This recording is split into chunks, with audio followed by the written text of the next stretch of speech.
भूमि विकास मंडल के चेयरमैन हैं सुनील डूडीवाला और ये चरखी दादरी से आते हैं। डूडीवाला इनका खुद का अपना गांव है। चंडीगढ़ से सीधा उल्टा गांव की तरफ आ रहे हैं और लोग चंडीगढ़ से दिल्ली की तरफ जा रहे हैं। तो आपका गांव की तरफ, डूडीवाला की तरफ, दादरी की तरफ आने का पर्पज क्या है? पहले तो मैं आपके प्रश्न का जवाब दूंगा कि मैं गया ही कब था।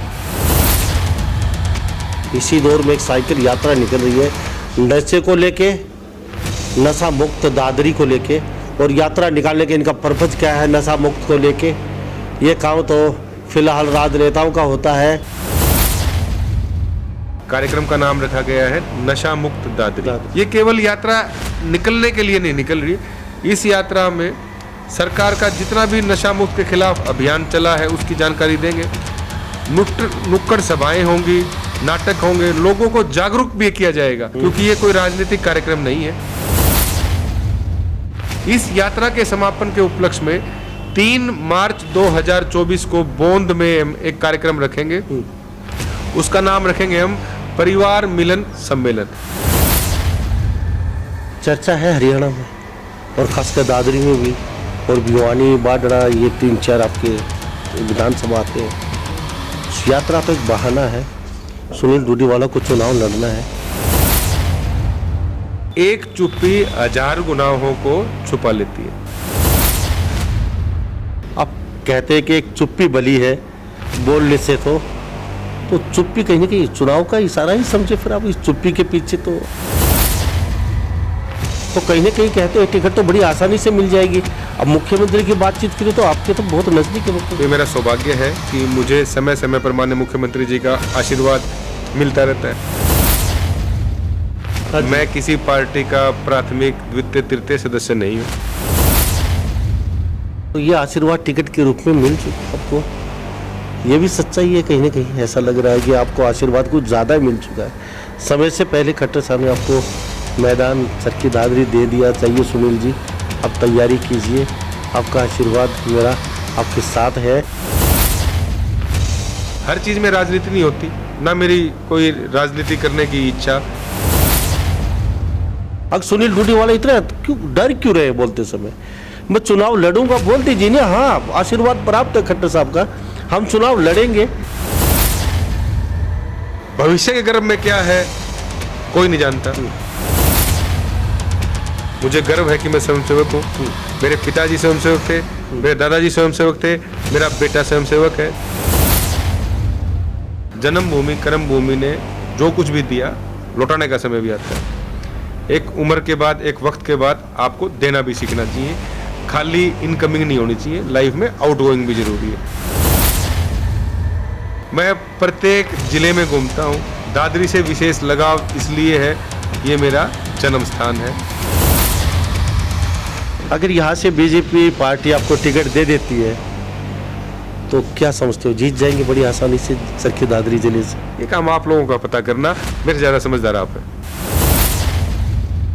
चुनाव लड़ेंगे?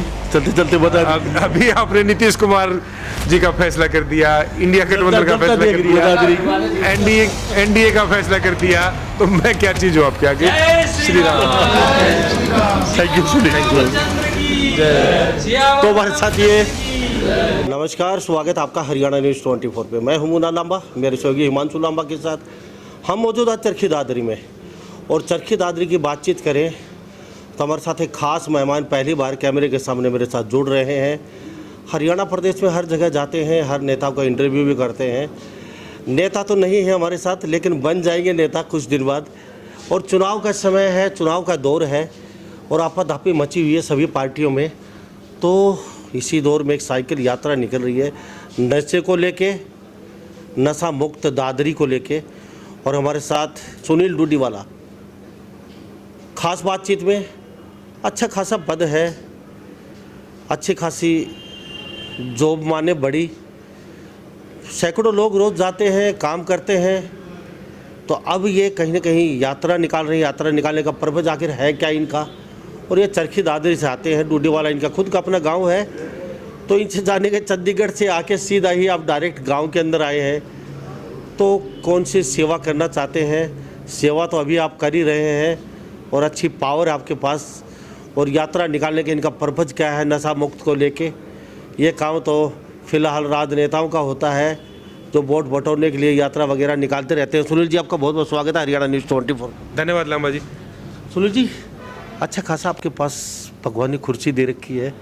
चंडीगढ़ से सीधा उल्टा गांव की तरफ आ रहे हैं और लोग चंडीगढ़ से दिल्ली की तरफ जा रहे हैं, तो आपका गांव की तरफ, डूडीवाला की तरफ, दादरी की तरफ आने का पर्पज क्या है? पहले तो मैं आपके प्रश्न का जवाब दूंगा जी कि मैं गया ही कब था। दो चीज़ें होती हैं जीवन में, जहाँ पर आपकी जन्मभूमि है, कर्म भूमि है, मातृभूमि है, इस धरती ने बहुत कुछ दिया है।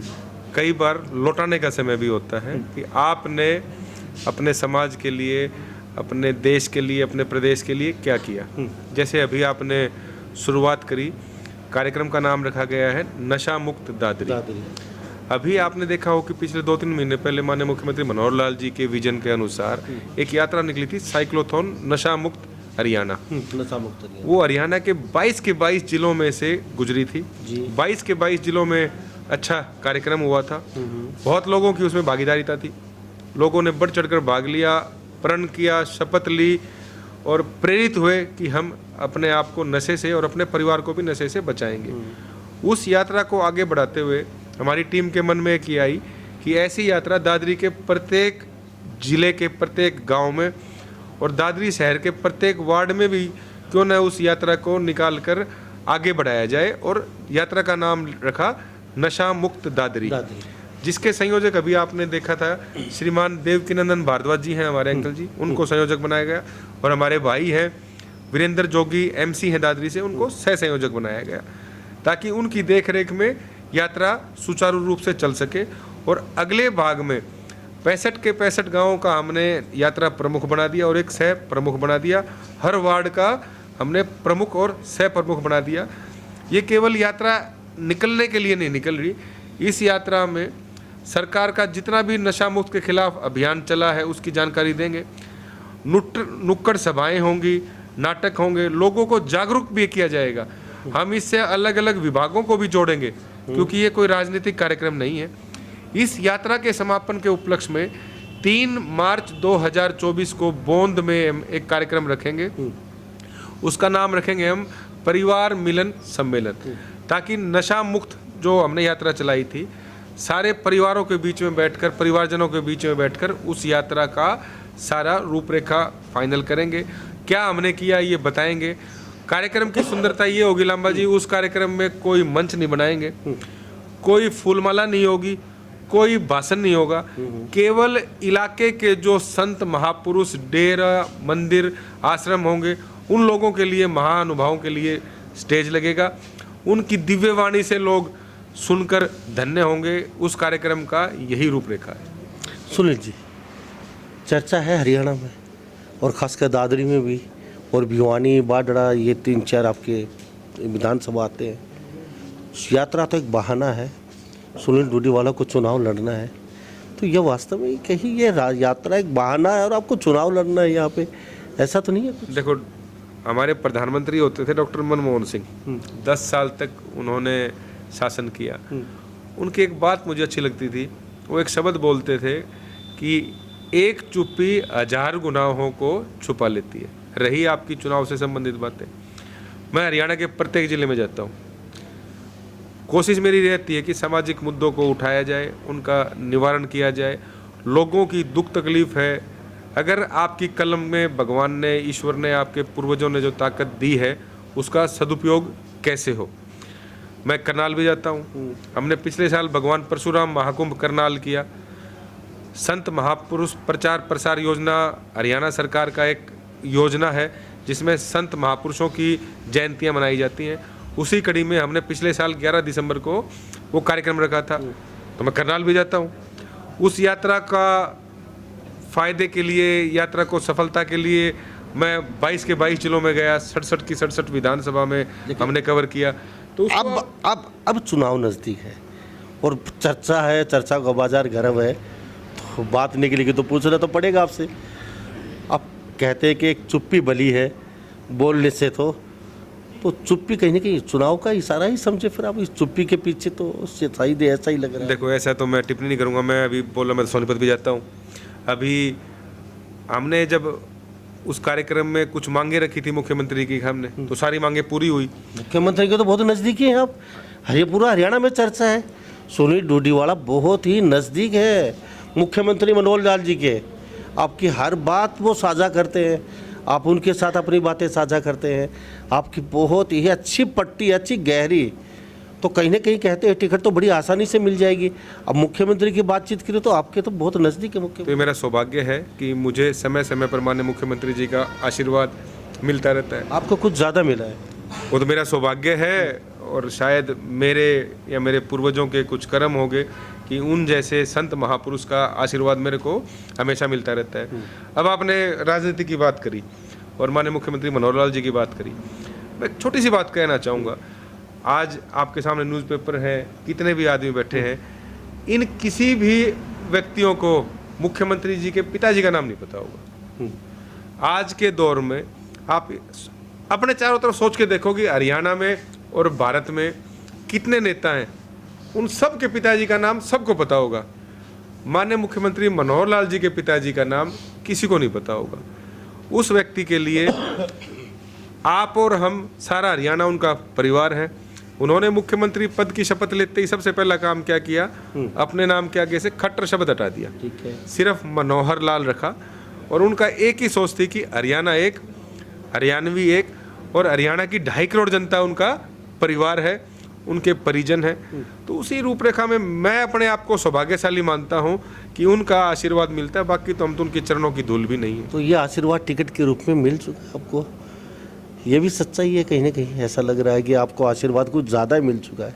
समय से पहले खट्टर साहब ने आपको मैदान चरखी दादरी दे दिया। चाहिए सुनील जी, अब तैयारी कीजिए, आपका आशीर्वाद मेरा आपके साथ है और आप अपने तैयारी में जुट जाइए जाके।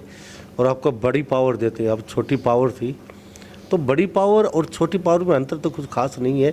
वहाँ जाके बड़ी पावर मिलेगा तो थोड़ा काम ज़्यादा हो जाएंगे, आप थोड़े कम कर पा रहे हैं, इतना ही तो फर्क था। तो कहीं ऐसा आप सीधा सीधा बोल दीजिए, थोड़ा लोगों को पता चल जाए। अब सुनील डूडीवाला इतना क्यों डर क्यों रहे बोलते समय? मैं चुनाव लड़ूंगा बोल दीजिए ना। हाँ, आशीर्वाद प्राप्त है खट्टर साहब का, हम चुनाव लड़ेंगे और डंके की चोट पर लड़ेंगे। अगर पार्टी मुझे जिम्मेवारी सौंपती है तो सभी नेता बोलते हो, तो आप बोल क्यों नहीं रहे सुनील जी? देखो, ऐसा कोई डर वाली बात नहीं है, ना मैं कभी ऐसा चर्चा करी। कुछ चीज़ें ऐसी होती हैं, इंसान हर रोज़ ये सोच के निकलता है कि मैं कुछ नया करूं, कुछ अच्छा करूं, जिससे समाज और देश का हित हो, भला हो। तो उसी कड़ी में मैं भी घर से सोच के निकलता हूं कि मेरे किए गए किसी भी कार्य से अगर किसी भी व्यक्ति का भला होता है तो उसमें मैं मानूंगा कि मेरा जीवन सफल हुआ। हर चीज़ में राजनीति नहीं होती, ना मेरी कोई राजनीति करने की इच्छा। भविष्य के गर्भ में क्या है कोई नहीं जानता। 3 दिन पहले हम टीवी पे क्या देख रहे थे, अब माननीय नीतीश कुमार जी बिहार के मुख्यमंत्री हैं, इंडिया गठबंधन के सदस्य 3 दिन पहले देख रहे थे साहब, जब इंडिया गठबंधन बना था हमने उसी दिन देख लिया था। ये चंदन का मेहमान है। बीजेपी पार्टी इंडिया गठबंधन को चलने थोड़ी देगी। अब सब आपकी पार्टी है बीजेपी। अभी ये सोच रहे 2022 के चुनाव को लेके बैठे हैं अभी, और आपकी पार्टी 2028 का चुनाव लड़ने की तैयारी कर रही है। 24 का जीत चुकी है लोग कहते हैं। तो आपकी पार्टी तो सिरमौर है। इंडिया गठबंधन क्या है इनके सामने? कुछ भी नहीं। सबको पता था तो टूट जाएगा बहुत जल्दी, आप तोड़ दोगे उसके गठबंधन को। देखो, मैं लंबा साहब माफ़ी चाहूँगा, मैं किसी पार्टी का प्राथमिक, द्वितीय, तृतीय सदस्य नहीं हूँ। ठीक है, मेरे लिए समाज की बात करना मेरे को अच्छा भी लगता है। मैं तो अभी एक बात कर रहा था कि भविष्य के गर्भ सदस्य तो है। हाँ बिल्कुल, मुझे गर्व है। मैं बजरंग दल का जिला संयोजक रहा, 6-7 साल रहा। जब कार सेवा के समय मेरी उम्र छोटी थी, मैं 14-15 साल का था। उस टाइम गंगा जमुना एक्सप्रेस चलती थी भिवानी से शाम को 6 बजे। उस टाइम उम्र छोटी थी, कद काठी भी ज़्यादा बड़ी नहीं थी, तो वापस घर की तरफ लौटा दिया था। मन की मन में रहेगी। उस टाइम मैं 14 साल का था, 92 के अंदर 15 साल का हूँ, 77। तो बीजेपी के संघ की विचारधारा से आप 14 साल से बचपन से जुड़े हैं। सीधी सीधी बात तो यही है, उनकी विचारधारा से जुड़े हुए। देखो, विचारधारा संघ की है। मुझे गर्व है कि मैं स्वयंसेवक हूँ। मेरे पिताजी स्वयंसेवक थे, मेरे दादाजी स्वयंसेवक थे, मेरा बेटा स्वयंसेवक है। 4 पीढ़ियों से संघ में आस्था है। संगठन के लिए जो कुछ मिला संगठन की वजह से मिला। तो मुझे इस चीज़ में कभी भी घबराहट नहीं होती अपने आप को स्वयंसेवक बताने से। तो सुनील जी, ये भी बता दीजिए, अगर संघ और पार्टी बीजेपी की मुझे जिम्मेवारी सौंपती है तो डेफिनेटली लड़ने के चुनाव क्या ऐतराज है? अभी आपने कहा संघ और भाजपा दो अलग अलग शब्द हैं। अभी जैसे आप इंटरव्यू कर रहे हैं, परम पूजनीय सरसंघ चालक जी से एक पत्रकार ने सवाल किया कि संघ का भाजपा में बहुत ज़्यादा दखल है और संघ भाजपा को कंट्रोल करती है। तो उनका मैं जवाब सुन रहा था, मेरे को बड़ा अच्छा लगा। तो दूसरे पत्रकार ने साथ साथ एक सवाल और जोड़ दिया, माने परम पूज्य सरसंघ चालक ने मना किया कि संघ और भाजपा का कोई भी ऐसा अंदर खाते बातचीत नहीं होती। तो दूसरे पत्रकार ने सवाल किया, फिर संगठन मंत्री भाजपा के अंदर संघ का ही क्यों होता है? तो परम पूजनीय सरसंघ चालक जी ने बड़ा सुंदर जवाब दिया कि भाई और कोई हमारे से मांगता ही नहीं। अगर और कोई पार्टी हमारे से संगठन मंत्री मांग लेगी तो हम उसको देने में भी विचार करेंगे। तो ये संघ और भाजपा दोनों अलग शब्द हैं। संघ का काम अलग है, उसके अपने आयाम हैं। उसका प्रमुख काम है व्यक्ति के अंदर चरित्र का निर्माण करना। आज आप देखेंगे, अब संघ के अंदर आप जाके देखेंगे तब आपको पता चलेगा संघ क्या चीज है। संघ की शाखा में जाना और संघ का आपके अंदर आना, दोनों चीजें अलग अलग हैं।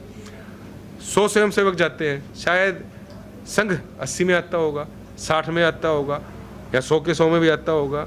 वो व्यक्ति के खुद के चरित्र के ऊपर निर्भर करता है। चलो सुनील जी, हमारे साथ सुनील डूडीवाला खास बातचीत में मौजूद है और ये चरखी दादरी से आते हैं, हरियाणा राज्य से, और चंडीगढ़ से सीधा डायरेक्ट गांव में पहुंचे हैं। और लोग तो दिल्ली की तरफ जाते हैं, तो भी एक बहुत बड़ी बात है, क्योंकि दिल्ली की तरफ जाना बड़ा आसान था, लेकिन ये गांव की तरफ आए हैं। कहते हैं कि कुछ करना चाहते हैं कर्म भूमि के लिए, तो यहाँ जन्म लिया है तो यहाँ कुछ सेवा करना चाहते हैं, यहाँ रहना चाहते हैं। सुनील जी, ये सेवा रहना, ये ललक आपको बड़ी लगी क्या बात है? इतना पर छोड़ के और आप गांव के अंदर आए हैं, तो ये सेवा आजकल कलयुग है, ये सेवा होती नहीं है कलयुग में इस तरीके से हमने देखी नहीं। बिगर मतलब के कोई नेता कोई बात नहीं करता और बिना वोटों के कोई नेता गांव में जाता नहीं है। वोट होते तो नेता रात दिन सोने नहीं देते, 12 बजे कुंडी खड़काते हैं और दरवाज़ा खोलिए सर, अंदर आने दीजिए हमें, फिर वो 5 साल गायब हो जाते हैं। आप वाली सेवा कुछ समझ में नहीं आई। फ्री में तो सेवा कलयुग में कोई करने वाला नहीं। देखो, 2 चीज़ होती हैं। एक तो 47 साल उम्र होगी, ऐसा कोई हफ्ता नहीं बीता होगा जब मैं मेरे गांव में नहीं गया। ठीक है। रही बात आपने राजनीति की करी, स्वार्थ की करी, ये सैकड़ों आदमी थे अभी, इनसे आप अलग अलग पूछ सकते हो, और दादरी में जा सकते हो, भिवानी में जा सकते हो। कभी भी किसी के साथ राजनीतिक बात नहीं करी, केवल समाज को जोड़ने की बात करी। कोशिश ये करी, समाज के अंदर जो कुरीतियाँ फैली हुई हैं, आपने कहा सेवा करने कोई नहीं आता, ठीक है। मैंने इंटरव्यू के स्टार्टिंग में कहा था, जन्मभूमि कर्म भूमि ने जो कुछ भी दिया लौटाने का समय भी आता है। एक उम्र के बाद, एक वक्त के बाद आपको देना भी सीखना चाहिए। खाली इनकमिंग नहीं होनी चाहिए, लाइफ में आउटगोइंग भी जरूरी है। ये सैकड़ों आदमी आपने अभी देखे होंगे, किसी भी व्यक्ति से पूछ के देखना, कभी पॉलिटिकल बात नहीं करता। स्टार्टिंग ये रहती है, कोशिश ये करनी चाहिए हमारे अंदर जो आपके नाम के साथ सरनेम है उसको हटाने की कोशिश करो। हरियाणा एक, हरियाणवी एक, जाति पाति से दूर रहो। आपने कई बार बार कुरेदी की सेवा नहीं होती, राजनीति हर बार स्वार्थ नहीं होता। मैं प्रत्येक जिले में घूमता हूँ, दादरी से विशेष लगाव इसलिए है, ये मेरा जन्म स्थान है, मेरी जन्मभूमि है। जन्मभूमि से बढ़कर कुछ भी नहीं होता। अगर आज कहीं बैठे हैं, पूर्वजों ने, संगठन ने कोई ताकत दी है, छोटी मोटी जो भी कलम में ताकत है, उस कलम से मैं यहाँ के लोगों का मैं तो वकील बन सकता हूँ। भगत सिंह आपको स्वयं बनना पड़ेगा। मेरे पास हर रोज़ हरियाणा के प्रत्येक ज़िले से 100-200 आदमी आते हैं, 300-400 फ़ोन भी आते हैं। कोशिश ये रहती है कि जितने मैक्सिमम लोगों के काम हो सके, वो हमारा नैतिक फर्ज भी बनता है। आज मैं चंडीगढ़ बैठा हूँ, आपका कोई काम हो तो फ़ोन से काम चल जाए। आजकल टेक्नोलॉजी बहुत अपग्रेड हो चुकी है, व्हाट्सएप से भी काम चल जाए। तो मेरा प्रयास रहता है कि हर प्रत्येक व्यक्ति का काम किया जाए। सुनील जी, यात्रा निकलेगी कितनी तारीख से और कितने बजे आपकी यात्रा शुरू होगी, और कहाँ से यात्रा का आपका शुरुआत है, समापन कहाँ होगा, कितने बजे होगा, कौन सी तारीख को होगा, और यात्रा का पूरा प्लान खाका क्या तैयार किया आप लोगों ने, कितने लोग यात्रा के साथ रहेंगे, सीमित रहेंगे, ज़्यादा रहेंगे, यात्रा गांव के गलियों से निकलेगी या डोर टू डोर होकर निकलोगे आप? पूरा थोड़ा सा प्लान बता तो दीजिए। क्या हरियाणा के लोग आपकी यात्रा में आ सकते हैं शामिल होने के लिए, नहीं आ सकते, या खाली दादरी ब्लॉक के ही लोग साथ रहेंगे या नहीं रहेंगे, या फिर गांव के जिस गांव में जाओगे वो ही लोग साथ रहेंगे? ये कई 2-4 पर्सन नहीं उसके ऊपर। देखो, यात्रा का कोई भी इसमें बैरियर नहीं होगा कि वो नहीं आ सकता, कोशिश रहेगी। बहुत से ऐसी स्वयंसेवी संस्थाएं हैं जो नशे के खिलाफ लड़ाई लड़ती हैं, उन सब को हमने चिट्ठी लिखी है। कोई रह गया होगा तो उसको फ़ोन के माध्यम से बात करेंगे। इसको हम एक बड़ा कार्यक्रम बनाने की सोच रहे हैं। आज इसी दृष्टि से संयोजक और सह संयोजक हमने दायित्व आग्रह करके श्री देवकीनंदन भारद्वाज जी और श्री वीरेंद्र जोगी एमसी को दोनों पद दिए हैं। वो अब आगे अपने हिसाब से कार्यक्रम की रूपरेखा तैयार करेंगे। कार्यक्रम दादरी के 65 गांव और 21 वार्डों के अंदर, सब के अंदर होगा कार्यक्रम। डोर टू डोर करने की कोशिश रहेगी।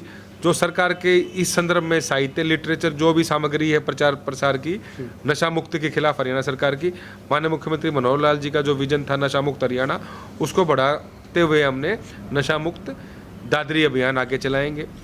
ये अभियान यहाँ सफल हुआ तो हम कोशिश करेंगे कि इसको और जिलों में भी आगे लेके जाएं, ताकि नशा मुक्त हरियाणा की जो हमारी सोच थी उसको और आगे बढ़ाएं। इस कार्यक्रम का समापन हमने निश्चित कर लिया 3 मार्च 2024, समय सुबह 11 बजे बोंद के अंदर हम इस कार्यक्रम को समाप्त करेंगे। डूडी वाला क्यों लगाते हो सुनील? अब कई लोग, बहुत चुनिंदा लोग मिले मुझे जो पीछे अपने गांव का नाम लगाते हैं, तो ये भी जान लेता हूँ डूडी वाला मतलब अब सुनील डूडी वाला, तो ये तो गांव का प्रचार अच्छा खासा हो रहा है साथ साथ आपका। 2 चीज़ें हैं, ये आज नहीं लगा डूडी वाला। मैं जब पैदा हुआ मैंने 2 चीज़ स्टार्ट करी थी, अब वही संग आ गया। कोशिश ये रही कि व्यक्ति की जाति से पहचान उसकी नहीं होनी चाहिए, तो मैंने शर्मा हटा के मैंने डूडी वाला उसी टाइम लगा लिया था। लेकिन ये सर्टिफिकेट्स में और ये नौकरी में, इनमें शर्मा रहता है। मेरी पहचान आज भी मेरे को यहाँ के आसपास इलाके के लोग सुनील डूडीवाला के नाम से जानते हैं। दूसरी चीज़ करी मैंने, आदमी के पहले दस्तखत होते हैं उसके 10वीं क्लास के बोर्ड के फार्म में जी। तो उस टाइम में मैंने एक नई चीज़ सोची थी। उस टाइम हम 10वीं क्लास में हलवासिया विद्या विहार स्कूल में 250 के करीब बच्चे थे। एकमात्र मैं ऐसा व्यक्ति था जिसने हिंदी में हस्ताक्षर किए थे, तो मैं आज भी हिंदी में हस्ताक्षर करता हूँ और मेरे नाम के आगे मैं शर्मा के बजाय डूडीवाला लगाता हूँ। अगर यहाँ से बीजेपी पार्टी आपको टिकट दे देती है तो क्या समझते हो, जीत जाएंगे बड़ी आसानी से सरखी दादरी जिले से? देखो, इस प्रश्न का उत्तर मैं कौन होता हूँ देने वाला। अभी आपने ये कहा, आपने स्वयं आपके भाषण में, कि मैंने तो 2022 में 23 में इंडिया गठबंधन बना जब नीतीश कुमार का पता लगा लिया था कि वो जाएगा। ये काम आप लोगों का पता करना, मेरे ज़्यादा समझदार आप हैं। चुनाव लड़ेंगे चलते चलते बता अभी आपने नीतीश कुमार जी का फैसला कर दिया, इंडिया गठबंधन का फैसला कर दिया, एनडीए का फैसला कर दिया, तो मैं क्या चीज हूँ आपके आगे? श्री राम। Thank you Sunil. तो हमारे साथ ये सुनील डूडीवाला जी खास बातचीत में बने हुए थे, तो सभी पहलुओं पे बातचीत की है और भी काफ़ी पर्सनल है हमारे। अगर करेंगे तो काफ़ी लंबा समय और लग जाएगा, क्योंकि बहुत ऐसी बातें हैं जो मैं करना चाहता था इनके साथ, लेकिन हमारे साथी बैठे हैं, वो भी कुछ इंटरव्यू करना चाहते हैं। तो इस बारे में आप क्या सोचते हैं? 3 मार्च को याद ज़रूर रखना, सुबह 8-9 बजे से इनका प्रोग्राम शुरू हो जाएगा बोंद में, और भव्य प्रोग्राम है, समापन है रैली का। आप भी होंगे, हम भी होंगे, आना ना भूलें। फरवरी में शुरू कर रहे हैं ये। तो सभी इन बातों के साथ मैं मुन्ना लांबा, मेरे सहयोगी हिमांशु लांबा के साथ हरियाणा न्यूज़ 24। नमस्कार, जय हिंद।